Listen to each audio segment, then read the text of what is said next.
Good morning दोस्तों। तो आज हम लोग फिर से अपने उसी सेगमेंट में आ गए हैं जिस सेगमेंट में हम लोग आप सभी बच्चों के काम की और इम्पोर्टेंट न्यूज के बारे में बात करेंगे, उस न्यूज को एनालिसिस करेंगे और आप सभी बच्चों के मतलब स्टूडेंट लाइफ में उस न्यूज का क्या काम आ सकता है, किस तरीके से आप उसको यूज कर सकते हैं, उसके ऊपर चर्चा होती है। तो चर्चा की शुरुआत करते हैं और पहुंचते हैं न्यूज़पेपर के फ्रंट पेज पे। तो न्यूज़पेपर का फ्रंट पेज आप सभी के सामने है और इसमें हम लोग देखते हैं कि आज क्या है ऐसा खास जो आप सभी लोग समझ सकते हैं। बहुत इंपॉर्टेंट चीज है और आप अभी बच्चे सब यंग हैं, लेकिन इस चीज को समझना जरूरी है जो आज खबर आई है और जिस चीज पे आज सबसे फ्रंट हेडलाइन आई है। क्या बोला गया है, देखिए भारत में जितने भी चुनाव होते हैं, चाहे वो राज्य के चुनाव हो या वो नेशनल लेवल पे इलेक्शंस हो, उसको इलेक्शन कमीशन मैनेज करता है। और ये election commission central election commission होता है और स्टेट इलेक्शन कमीशन होता है, वो उस चुनाव को मैनेज करता है। अब क्या होता रहा है बहुत सालों से कि इलेक्शन में जो पार्टियां खड़ी होती हैं, जो पार्टियां चुनाव लड़ती हैं, उन पार्टियों के पास जो फंड आता है चुनाव लड़ने के लिए, वो इलीगल तरीके से बहुत सारा फंड आता है जिसका कोई अकाउंट नहीं होता है, जिसका आप सोचे कि जिसको आप ट्रैक नहीं कर सकते हैं, जो कैश में आता है। इस तरीके की चीजें बहुत होती रही हैं और कई सालों से होती रही हैं। अभी पिछले लोकसभा चुनाव से पहले मतलब 2019 से पहले क्या हुआ था कि इलेक्शन कमीशन ने एक एडवाइजरी जारी की थी जिसमें यह कहा गया था कि 20,000 से ज्यादा पैसे आप कैश में नहीं ले सकते हैं। किसको बोला था? जो पार्टियां थी जो चुनाव लड़ती हैं। 20,000 रुपए से ज्यादा आप कैश में नहीं ले सकते हैं। अगर 20,000 से ज्यादा आपको कैश में मतलब आप लेंगे तो वो पॉसिबल नहीं है। 20,000 से ज्यादा लेना है तो आप बैंक के थ्रू लेंगे। ये एक एडवाइजरी आया था जिसके बाद ट्रांसपेरेंसी आई थी पूरे इलेक्शन प्रोसेस में। अब इलेक्शन कमीशन ने एक नई एडवाइजरी जारी की, एक नया सजेशन दिया जिसमें यह कहा है कि उस 20,000 के अमाउंट को अब 2,000 कर दिया जाए। मतलब कोई भी पार्टी अगर कैश में पैसा लेना चाहती है किसी से भी, चंदे के फॉर्म में, डोनेशन के फॉर्म में, तो वो केवल 2,000 रुपए ले सकती है। 2,000 रुपए तक ही ले सकती है। 20,000 से कम करके उसको 2,000 कर दिया जाए। इट मीन्स जैसे जैसे कैश के अमाउंट को कम किया जा रहा है, जो ट्रांसपेरेंसी है, जो पारदर्शिता है, वो बढ़ती जाएगी। तो ये पूरा एक सजेशन दिया है इलेक्शन कमीशन ने। अब देखते हैं कि इस पे क्या फैसला आता है। ये सजेशन पे अभी बातचीत चल रही है, इस पे अभी बहुत सारा डिस्कशन चल रहा है और उम्मीद है कि अगर ये फैसला लागू होता है तो जो इलेक्शन कमीशन का पूरा प्रोसेस है, या जो भारत में इतने बड़े स्तर पे जो इलेक्शन होता है, चुनाव होता है, वो बहुत ट्रांसपेरेंट होगा और बहुत अच्छा होगा, क्योंकि उसमें ब्लैक मनी जो इन्वॉल्व होती है वो बहुत कम हो जाएगी। अभी एक और फैसला लिया था इलेक्शन कमीशन ने कि पूरे भारत में 284 मतलब 284 ऐसी पार्टियां थी जो ब्लैक को व्हाइट करने के काम में इन्वॉल्व थी। उन पार्टियों का जो रजिस्ट्रेशन है वो रद्द किया गया है। तो इस तरीके से देखा जाए तो इलेक्शन कमीशन पूरे प्रोसेस को, इलेक्शन के पूरे प्रोसेस को, जो भारत में मतलब इलेक्शन एक फेस्टिवल की तरह होता है, उस पूरे प्रोसेस को बहुत पारदर्शिता और बहुत बहुत मतलब स्मूथ बनाने के लिए काम कर रही है। उसी के लिए पूरा एक प्रोसेस किया गया है, उसी के लिए एक सजेशन दिया गया है। तो इस चीज को आपको समझना चाहिए, क्योंकि आप जैसे जैसे अब बड़ी क्लासेस में जाएंगे, 6th, 7th में, 8th में, तो आपका एक पूरा चैप्टर होता है डेमोक्रेसी से रिलेटेड। तो डेमोक्रेसी वाले चैप्टर में आप इलेक्शन, पार्टीज और पॉलिटिकल पार्टीज, इन सब चीजों के बारे में पढ़ेंगे। तो उसी से रिलेटेड एक अच्छा अपडेट है जिसको पढ़ना चाहिए और समझना चाहिए। सिंपल चीज क्या है कि पहले कैश में जो अमाउंट लिया जाता था पॉलिटिकल पार्टीज के थ्रू डोनेशन के फॉर्म में, वो 20,000 था। अब उसको कम करके 2,000 रुपए करने का सजेशन दिया गया है। सिंपल बात है। इससे क्या फायदा होगा? इससे चुनाव के प्रोसेस में ट्रांसपेरेंसी आएगी और चुनाव बहुत इंपैक्टफुल तरीके से और अच्छे से हो पाएगा। क्लियर है? चलिए अब आगे बढ़ते हैं और इसमें देखते हैं कि इस पूरे पेज पे और कुछ है तो हम लोग उसको समझें। एक और चीज है, एक और खबर है जिसको हम लोग समझ सकते हैं पंजाब के पूर्व मुख्यमंत्री कैप्टन अमरिंदर सिंह हैं, मतलब अभी भगवत मान से पहले कैप्टन अमरिंदर सिंह पंजाब के मुख्यमंत्री थे। तो उन्होंने पिछले चुनाव से पहले, मतलब कि जो इस बार चुनाव हुआ था 2021 में, उस चुनाव से पहले पार्टी, कांग्रेस पार्टी छोड़ दी थी और वो उन्होंने एक अलग पार्टी बनाई थी। और उस अलग पार्टी का क्या नाम था? उस अलग पार्टी का नाम था पंजाब लोक कांग्रेस। उस पार्टी का नाम था पंजाब लोक कांग्रेस। ये उन्होंने कब बनाया था? इसी साल चुनाव से पहले। अब उन्होंने क्या किया है, अपनी पार्टी का विलय, मतलब अपनी पूरी पार्टी को भाजपा में ज्वाइन कर दिया, अपनी पूरी पार्टी को भाजपा में मिला दिया है। तो ये उन्होंने किया है, जो अपडेट है जिसको आप समझ सकते हैं कि वो पूर्व मुख्यमंत्री थे और पहले कांग्रेस की तरफ से वो पूर्व मुख्यमंत्री थे और अब उन्होंने अपनी पार्टी को, जो उन्होंने पार्टी पिछले साल बनाई थी, उसको भाजपा में मिला दिया है। ये सिंपल सा अपडेट है जिसको अभी आप भी कर सकते हैं। ये अगला पेज है, मतलब सेकंड पेज। इसमें अगर मैं कुछ फाइंड आउट करूं तो कुछ खास चीज नहीं है। हाँ, एक चीज है जिसके ऊपर थोड़ा सा आप लोगों का ध्यान दिलाया जा सकता है। इस चीज को देखिए, हम लोग समझते हैं।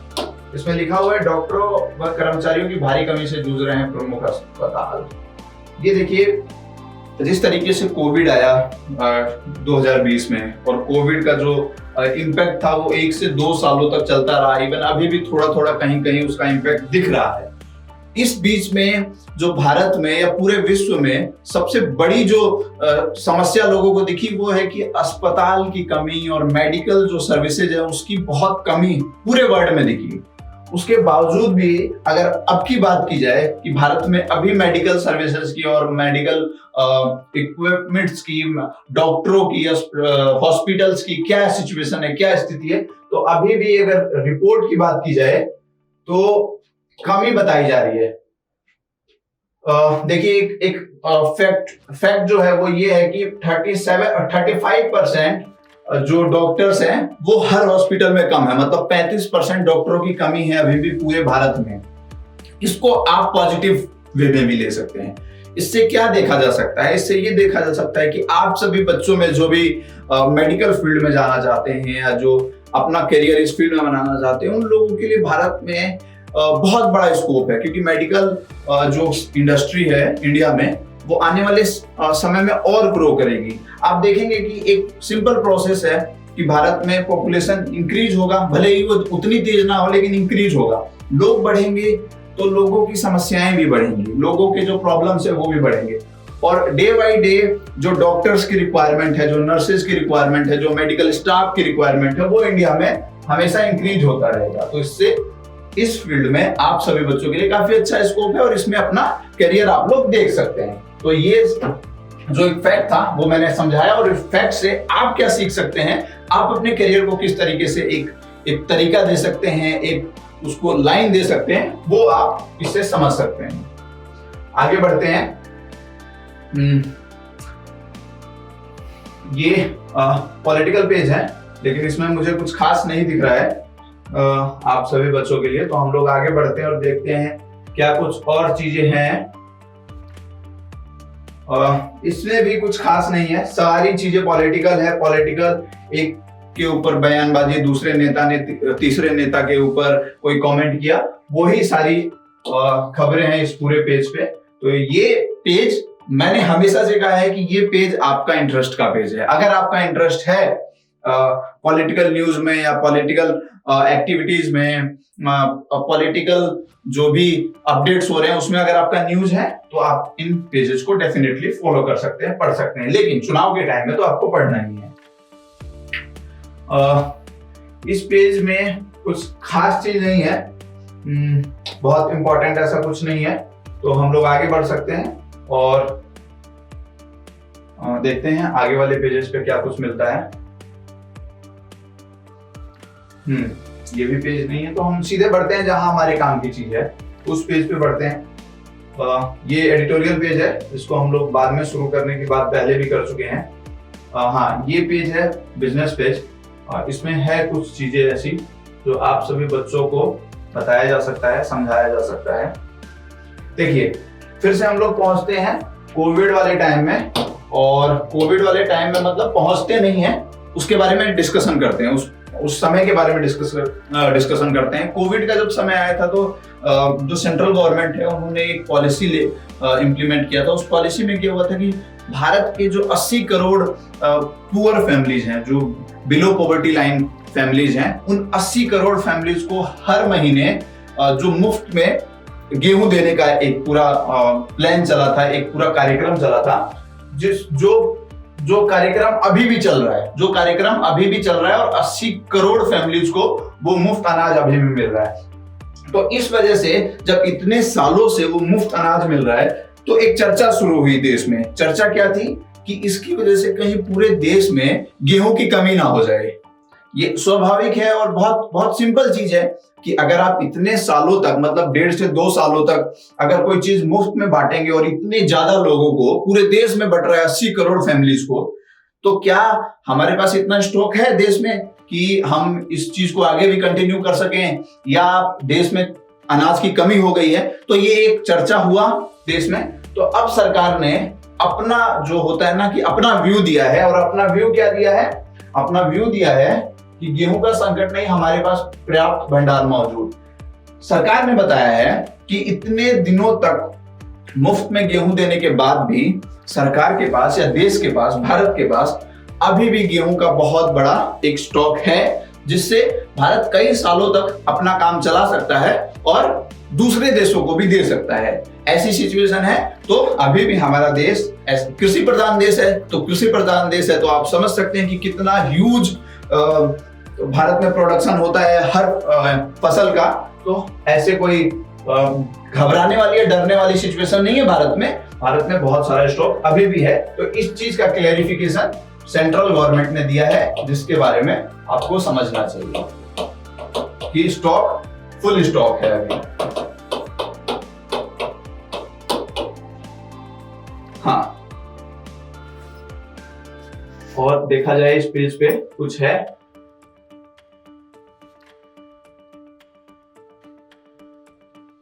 इस पेज पे और कुछ नहीं है, हम लोग आगे बढ़ सकते हैं। इस पेज पे खास नहीं है। कल महारानी एलिजाबेथ की अंतिम विदाई थी, तो उसी से रिलेटेड कुछ स्टोरीज हैं, बाकी उसके अलावा कुछ खास नहीं है। हम लोग स्पोर्ट्स पेज पे पहुंच सकते हैं। यहाँ पे कुछ चीजें हो सकती हैं हमारे काम की हो, तो इस पे हम लोग देखते हैं। काम का ये है, सबसे इम्पोर्टेंट चीज है कि आज भारत और ऑस्ट्रेलिया का पहला T20 मैच मोहाली में खेला जाएगा। पहला T20 मैच है भारत और ऑस्ट्रेलिया का, इस सीरीज का पहला T20 मैच है। तो जो भी लोग स्पोर्ट्स में, क्रिकेट में और इन चीजों में इंटरेस्टेड हैं, वो इस मैच को फॉलो कर सकते हैं, और इससे एक एनालिसिस आप कर सकते हैं कि जिस तरीके की टीम है भारत की अभी T20 टीम, और जिस तरीके की तैयारी है, जिस तरीके का परफॉर्मेंस है सभी प्लेयर्स का, उसके अकॉर्डिंग T20 वर्ल्ड कप का क्या रुख हो सकता है, या T20 वर्ल्ड कप में इंडिया कैसा परफॉर्म कर सकती है, ये अपने बेस पे आप एनालिसिस कर सकते हैं। तभी आप खबरों को और अच्छे से समझ पाएंगे, तभी आप न्यूज को अपने जीवन से कनेक्ट कर पाएंगे, अपनी लाइफ से कनेक्ट कर पाएंगे। तो इन चीजों का एनालिसिस आप करना सीखें कि किस तरीके से अभी जो टीम है, आप टीम की लिस्ट निकालें और उस टीम को कंपेयर करें कि कौन सा प्लेयर कैसा परफॉर्म करता है, कौन सी प्लेयर का क्या स्ट्रेंथ है, क्या वीकनेस है, और इस तरीके से कंपेयर करके और इसको आप T20 वर्ल्ड कप के अकॉर्डिंग देख सकते हैं, समझ सकते हैं। उसके अलावा इस पेज पे बहुत कुछ खास नहीं है, तो हम लोग आगे बढ़ सकते हैं। आगे बढ़ने के बाद जो पेज आया है वो पेज है स्पिरिचुअल पेज। तो स्पिरिचुअल पेज आप अपने इंटरेस्ट के हिसाब से पढ़ सकते हैं, इसमें बताने वाली ऐसी कोई चीज नहीं है। तो आगे बढ़ते हैं, और ये बॉलीवुड और हेल्थ का पेज है, जिसको हम लोग हमेशा स्किप करते हैं और हमेशा बोला जाता है कि आप अपने इंटरेस्ट के हिसाब से उस पेज को पढ़ें। तो इस तरीके से ये पूरा सेगमेंट हम लोगों ने कवर किया, जिस सेगमेंट में हम लोगों ने आज सबसे इंपॉर्टेंट जो 2-3 चीजें देखी हैं, वो देखा है हम लोगों ने इलेक्शन कमीशन का जो नया रिकमेंडेशन आया है, वो आप सभी लोगों के और हमारी कंट्री के हिसाब से, हमारे इलेक्शन प्रोसेस को इम्प्रूव करने के हिसाब से बहुत अच्छा स्टेप है, बहुत अच्छा सजेशन है, जिसको आप पढ़ें तो आप अपने हिसाब से भी उसको एनालिसिस कर सकते हैं कि वो किस तरीके से अच्छा है। उसके अलावा जो हम लोगों ने दूसरी चीज पढ़ी जो इंपॉर्टेंट है वो है कि जो गेहूं का जो स्टॉक है इंडिया में वो फुल है और वो बहुत बम्पर स्टॉक है ऐसा गवर्नमेंट कह रही है। और क्योंकि पिछले 1-1.5-2 सालों से जो फ्री गवर्नमेंट डिस्ट्रीब्यूट कर रही है उसके हिसाब से उसके बाद में एक चर्चा शुरू हो गई थी कि हो सकता है कि कमी हो गई हो, लेकिन ऐसा कुछ चीज नहीं है, बम्पर स्टॉक है ऐसा सरकार बोल रही है। तो ऐसी तमाम चीजें जो खबरें थी, इंपॉर्टेंट खबरें थी, जो आज हम लोगों ने सीखा समझा और उसको एनालिसिस किया। उसके अलावा स्पोर्ट्स की हम लोगों ने खबरें देखी और वो सभी खबरें देखी जो आप सभी बच्चों के काम की है, जो आप सभी बच्चे अपने जीवन में उससे कुछ सीख सकते हैं, या उसको अगर आप पढ़े रेगुलर एनालिसिस करें तो आप अपने आप को कुछ अलग बना सकते हैं, अलग प्रेजेंट कर सकते हैं। तो ये हमारा सेगमेंट था जिसको आप बिल्कुल फॉलो करें, पढ़ें, सीखें और हमारे साथ जुड़े रहें। हमारे प्लेटफॉर्म को बहुत सारा प्यार दिया आप लोगों ने, उसके लिए बहुत बहुत थैंक यू, बहुत बहुत धन्यवाद।